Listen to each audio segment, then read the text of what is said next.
wachana Shisho man, future king mudoyo Mapanzi art, aya Mashura aJojina Shisho Mashura aJojina Tarisa pata skin dakadzi yango maranda kanda boys riri kutapira Mashura aJojina Mapanzi art Mashura aJojina Tarisa pata skin dakadzi yango maranda kanda boys riri kutapira Ngoma rachona ufunge munandira nditoresa mari ufunge pataundi raita kuti ndivhure boma account Shisho man pataundi ini andisi bambi mapatai robo ndodhaka kunge topo vachakwenya vese maronda jobo kana chiti ndikuje pabvunza shopo kuti Shisho kwandiri kuno afuzi aya Mashura aJojina Shisho Mashura aJojina tarisa pata skin dakadzi yango maranda kanda boys riri kutapira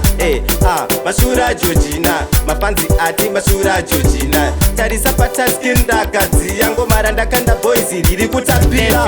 kuti Shisho man andisipo tempino matsaga ndosiya amira ho tempino mira ndovaradza kachipuwo kuti ngoma ndemba Shisho man nateschido tempino makawanda vari kundikuza tempino hanzi Shisho unomanya kunge bhiza tempino hanzi uri kunaka kunge dzingitwiza ndosaka vakawanda ivo vachindikuza aya Mashura aJojina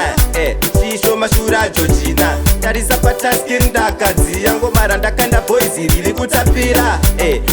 Mashura aJojina mapanzi ati Mashura aJojina tarisa pata skin dakadzi yango maranda kanda boys riri kutapira ngoma rachona ufunge munandira nditoresa mari ufunge pataundi raita kuti ndivhure boma account Shisho man pataundi ini andisi bambi mapatai robo ndodhaka kunge topo vachakwenya vese maronda jobo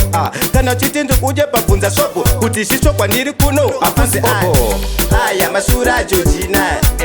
Shisho Mashura aJojina tarisa pata skin dakadzi yango maranda kanda boys riri kutapira